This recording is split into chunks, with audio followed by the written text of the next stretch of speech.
وجماله إعجازه وحروفه وكماله الوحي جاء به إلى محبوبنا والكون عاد هداه عاد جلاله والكون عاد هداه عاد جلاله.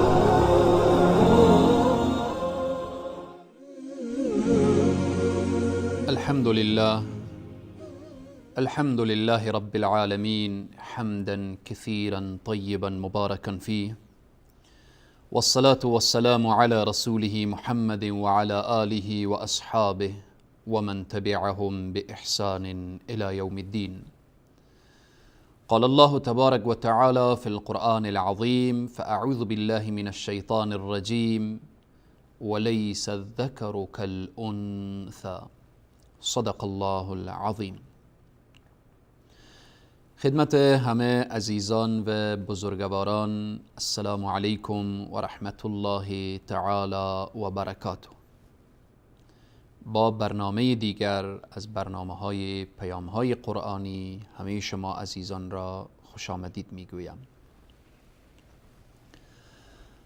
الله سبحانه و تعالی در سوره آل عمران در آیه 36 می‌فرماید زن و مرد برابر نیستند، ولیس الذکر کالانثی. این پیام قرآن هست، این بیان قرآن هست.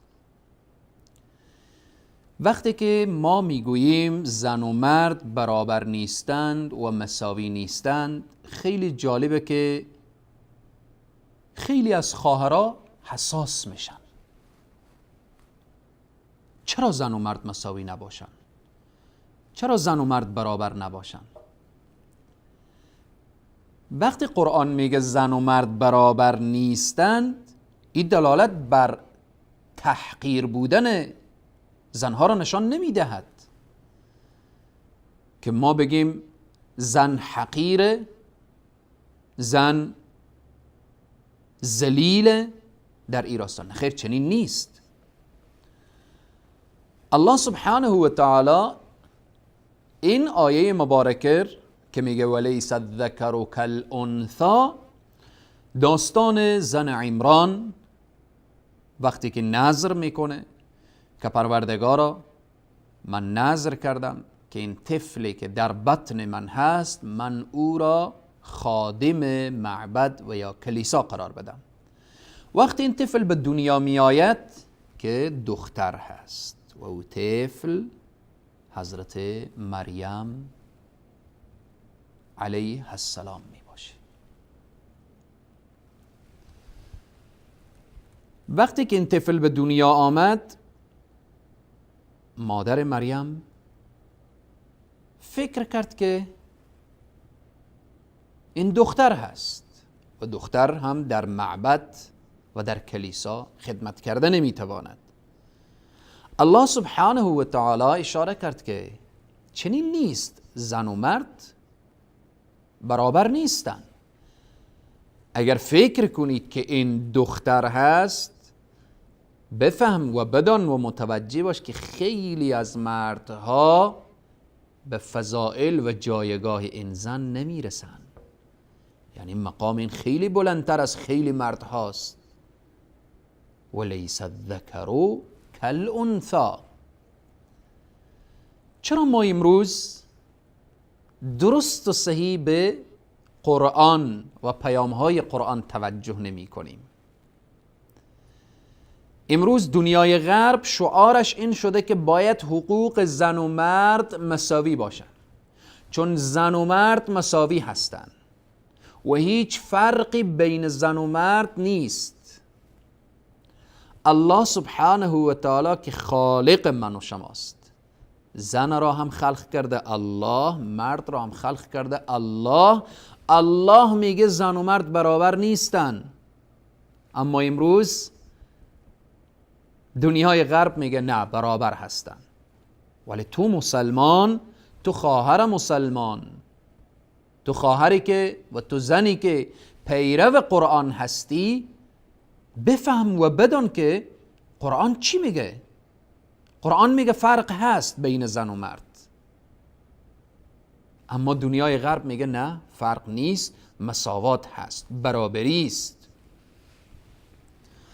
الله سبحانه و تعالی که خالق من و شماست میفرمایه الا یعلم من خلق.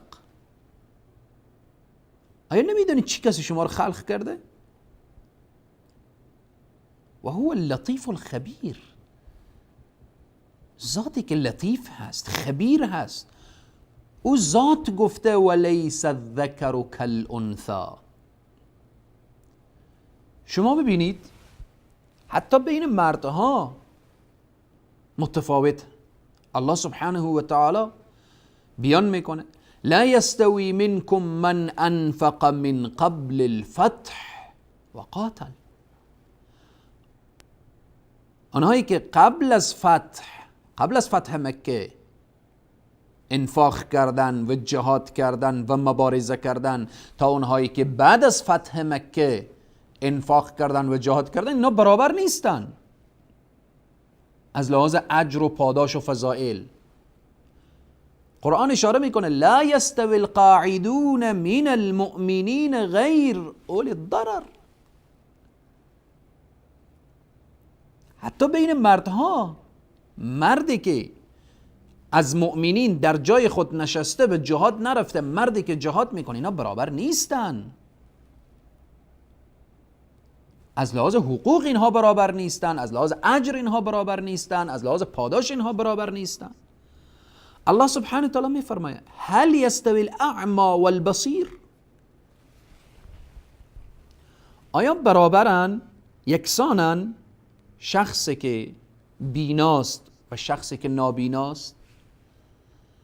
ام هل تستوی الظلمات و النور.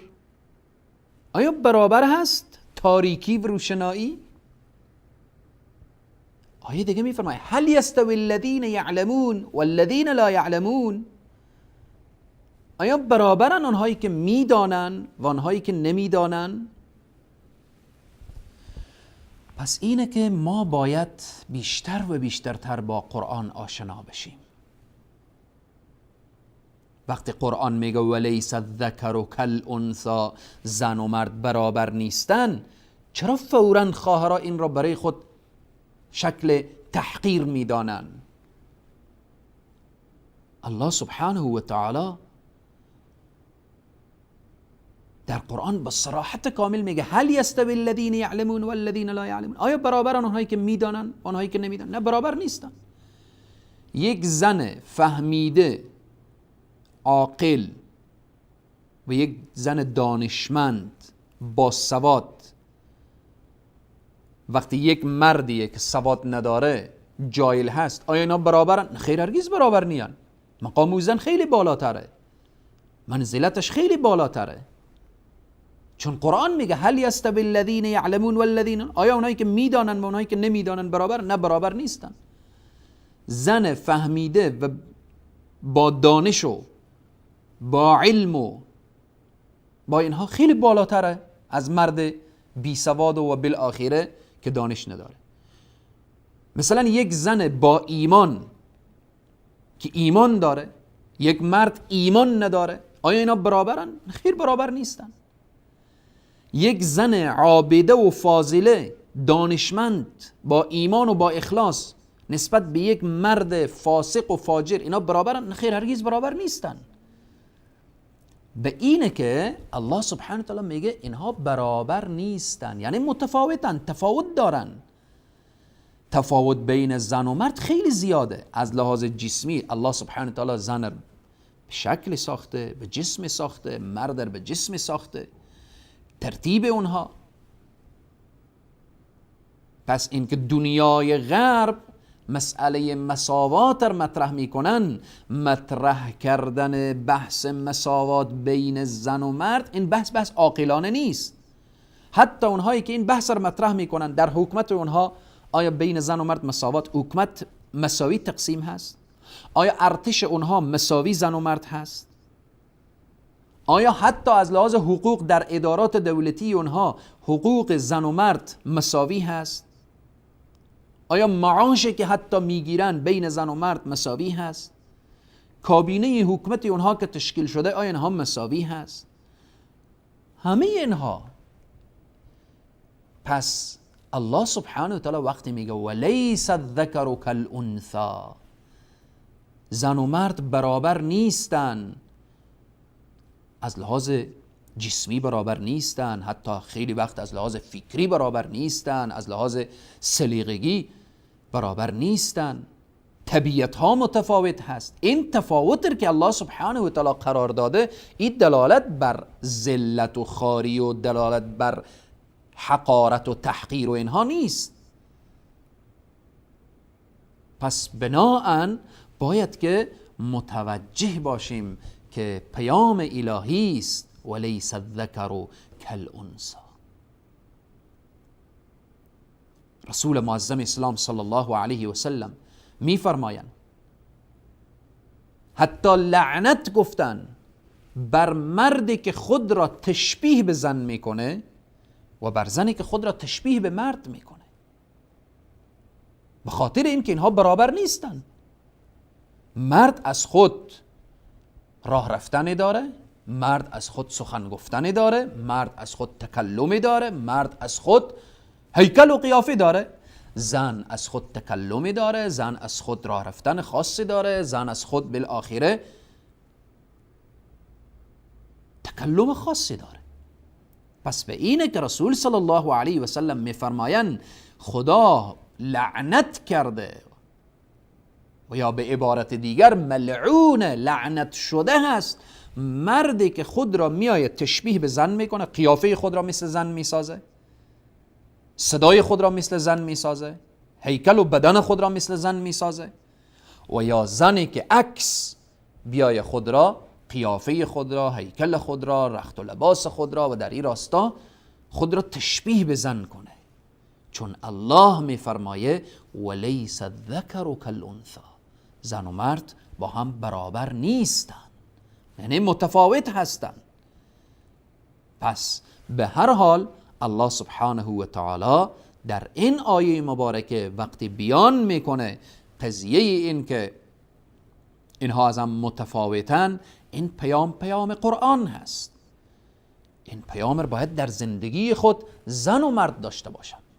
اما از لحاظ فضائل فراموش نکنید این که در قرآن میگه الرجال قوامون علی النساء، مردها سرپرستن. به خاطر چی؟ به خاطر حفظ نظم و نظام.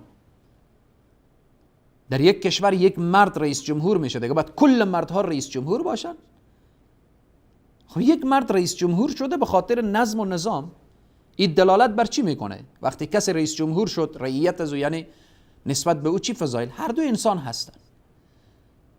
در یک شهر یک شخص والی میشه، به عنوان سرپرست هست. باید دیگه مردها همه سر و صدا کنن که حقوق مساوی تقسیم نشده و بالاخره باید همه ما سرپرست باشیم، همه ما پادشاه باشیم، همه ما وزیر باشیم. یکی که در یک مسئولیت قرار میگیره به خاطر حفظ همون نظام، حفظ همون جایگاه هست. مرد سرپرست در خانواده قرار گرفته. الرجال قوامون علی النساء، مرد سرپرست هست بر سر زنها در خانواده. به خاطر چی؟ به خاطر که همون نظام خانواده حفظ بشه. وقتی قرآن میگه وللرجال علیهن درجه، برای مردها درجه است. این درجه دنیوی است، درجه اخروی نیست. فرعون خیلی حکم و حشم داشت، قدرت داشت، اما در آخرت همسری و آسیه در جنت الفردوس راحت زندگی میکنه، فرعون در جهنم میسوزه با همه حکم و حشم خود. کدام یک بیشتر فضیلت داره؟ کدام یک به نزد خدا ارزش داره؟ وقتی ما میبینیم حضرت مریم، جایگاهش، مقامش، منزلتش، ازواج مطهرات، خدیجه الکبری، ام المؤمنین عایشه صدیقه و سایر ازواج مطهرات، اهل بیت رسول صلی الله علیه و سلم، همه دختران رسول صلی الله علیه و سلم چی مقام و منزلت و جایگاه، خصوصا فاطمه الزهرا رضوان الله علیهم اجمعین، الله از همه راضی باشه. پس ولیس الذکر کالانثی، زن و مرد برابر نیستن. در اخیر یک داستان موجز و خلاصه اشاره میکنم. میگه در کشورهای اروپایی در غرب کسی ورزش دوش داشت، با یک خانم برابر شد و او خانم هم ورزش دوش را انجام میداد و بالاخره اینها با هم دوش داشتن و بعد این مرد متوجه شد که این خانم هم یک ورزشکار هست، دوش میکنه و بالاخره من هم، مرد گفت و یک ورزشکار هستم. اینها با همدیگر توافق و خواستگاری کرد و ازدواج صورت گرفت. میگه بعد از 2 ماه طلاق آمد، جدایی آمد. این هم جدا شدن. پرسان کردن که شما چرا جدا شدید؟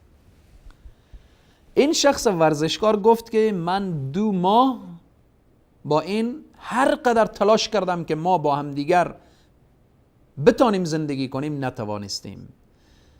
وقتی من میبینم تکلمش مثل مردها، چون این همیش با مردها بوده، ورزش کرده و در این راستا. بدنش را نگاه میکنم سفت و سخت. الله سبحانه تعالی بدن زن لطیف و نرم و اینها ساخته. وقتی نگاه میکنم بدن او مثل بدن من، کلام او، سخن او مثل کلام من. خیلی جالب تحریر کرده در کتابی که من این قصه را خواندم، گفته بود که احساس میکردم که با یک مرد ازدواج کردم، به همین سبب شد که ما از هم جدا شدیم. پس ولیس الذکر کالانثی، زن و مرد برابر نیستن. و این که قرآن میگه این برابر نیستن، این دلالت بر تحقیر بودن نه زن داره و نه مرد. الله هست که خالق زن و مرد هست و میفرماید الا یعلم من خلق و هو اللطیف الخبیر.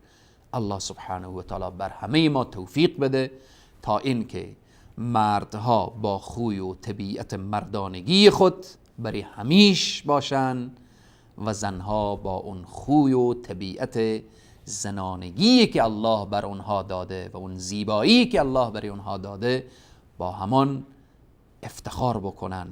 زن با زن بودن زیباست، مرد با مرد بودن زیبایی دارد و پیشگاه الله هر دو وقتی حرکت میکنن معیار تقوا و خدا ترسی است، نه چیز دیگر. تا برنامه بعد شما را به الله یگانه می سپارم. شاد و موفق باشید و السلام علیکم و رحمت الله تعالی و برکاته.